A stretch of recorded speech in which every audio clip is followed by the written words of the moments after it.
Ini tentu akan menjadi pertandingan yang sangat menyulitkan bagi timnas U23 di Piala Asia nanti. Kita tergabung di grup A bersama tuan rumah Qatar, Australia, dan Jordan.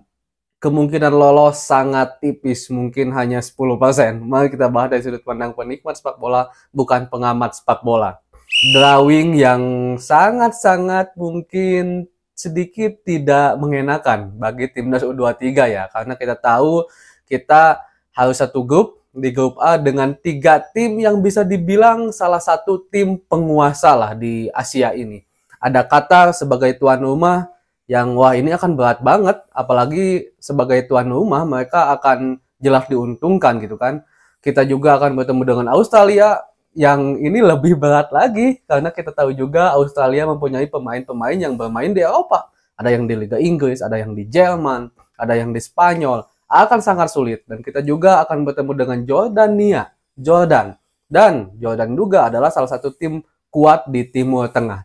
Saya harus bilang bukan ini kita nggak percaya diri ya dan kita benar-benar menyerah sebelum bertanding, bukan, tapi jika dilihat dari sini memang kemungkinan besar kita untuk lolos itu sangat sulit. Mungkin saya hanya menyimpan 10% lah.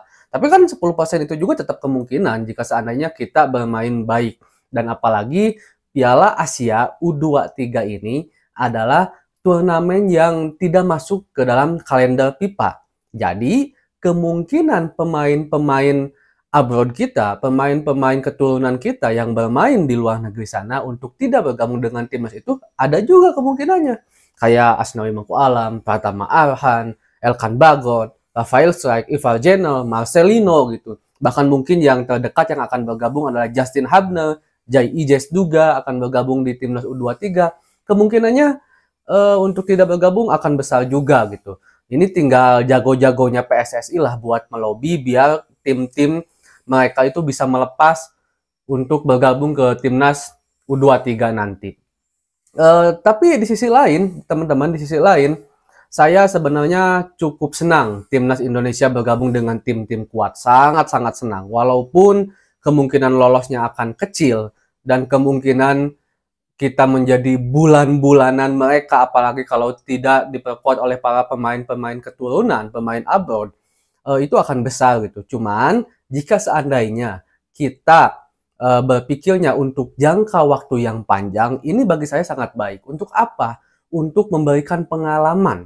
Sekaligus mungkin kayak semacam nyoba dulu lah gitu. Nih, level Asia tuh kayak gini nih. Jika bertemu dengan tim-tim besar itu kayak gini nih rasanya. Walaupun kita mungkin enggak lolos di Piala Asia U23 sekarang, tetapi seenggaknya kalau kita memang memutuskan untuk benar-benar konsentrasi membawa sepak bola timnas Indonesia ini menjadi lebih maju dan jangkanya itu panjang, bagi saya ini adalah satu pemanasan yang bagus agar kita mengetahui, agar para pemain juga mempunyai pengalaman melawan tim-tim yang memang kualitas sepak bolanya sangat jauh dibandingkan dengan timnas Indonesia. Walaupun kita juga ya pengen lah, siapa yang nggak pengen timnas Indonesia bisa maju melangkah ke babak selanjutnya, karena memang yang akan dibawa kan juara grup sama runner up ya. Dan nanti yang 3 dan 4 itu kalau saya nggak salah ada kualifikasi lagi gitu untuk bisa lolos ke fase berikutnya. Dan ini satu hal yang benar-benar mengejutkan ya. Drawing yang aduh bagi saya cukup menghela napas, tetapi ini menjadi PR yang penting. Kita juga harus terus memberikan dukungan dan tentunya juga Coach Sinteyong bersama PSSI, bersama para pemain juga saya yakin akan menjadikan ini sebuah motivasi. Dan ini bagus juga jika seandainya saya tadi sebutkan mungkin kemungkinan lolos kita hanya 10%, jelas kan ini tidak akan memberi beban bagi para pemain kita untuk timnas Indonesia. Nah, tidak ada beban ini seharusnya baik untuk mereka agar mereka bisa tampil bagus gitu. Dan saya juga sangat berharap kalau kita udah tahu kita itu bertemu dengan tim besar, janganlah bertahan-bertahan. Kalau seandainya kita mencoba untuk tampil all out untuk menyerang, pressing habis-habisan atau middle pressing itu nggak masalah juga. Yang penting benar gitu, nggak ragu-ragu, nggak kayak seperti kita ambil contoh saat melawan Irak dan Filipina kemarin timnas senior,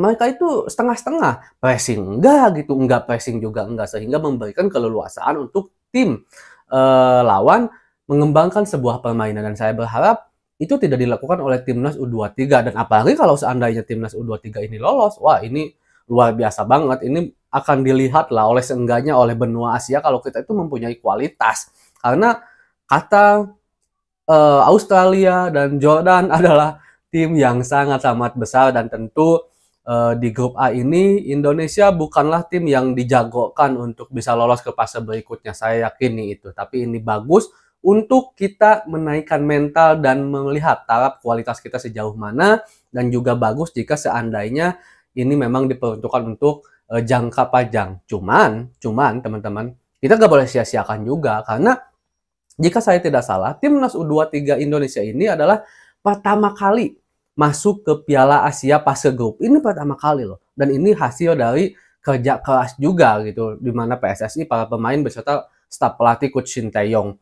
Dan saya berharap mereka juga tidak menyia-nyiakan walaupun lawannya adalah yang secara hitam di atas kertas mungkin kemungkinan kita untuk menang sekali lagi adalah kecil. Tapi jika seandainya kita benar-benar mempersiapkan, dan saya juga berharap mungkin 2 pekan, 2 minggu sebelum pertandingan, ada persiapan dari timnas U23 udah dikumpulkan dan berlatih di Timur Tengah sana, ditambahkan di sana kan panas banget ya, cuaca di mana kita harus menyesuaikan juga. Dan saya juga berharap jika seandainya kita bermain bagus, kita berani tampil menyerang, kita percaya diri, kita nggak takut sebelum bertanding, saya yakin akan ada hasil yang bisa dibilang cukup positif lah dari timnas Indonesia. Ya, kalau walaupun seenggaknya kalau nggak menang, mungkin imbang atau mungkin kalah pun nggak gede-gede amat lah gitu. Mudah-mudahan aja ya teman-teman. Dan saya rasa ini timnas Indonesia membutuhkan dukungan dan doa yang besar dan lebih banyak dari kita. Karena lawannya memang susah, dan saya juga berharap kepada semua supporter Indonesia untuk tidak banyak mencela mereka, untuk tidak menjatuhkan mereka. Kita harus dukung terus timnas Indonesia. Udah tahu nih lawan kita berat, jangan nggak mungkin loh apa dan segalanya tim, sehingga itu merendahkan kualitas pemain kita. Berikanlah kritik harus jika seandainya ada permainan-permainan yang memang tidak cocok gitu. Berikanlah kritik, bahkan mungkin saran, tapi dengan konstruktif dan baik. Saya berharap seperti itu. Assalamualaikum.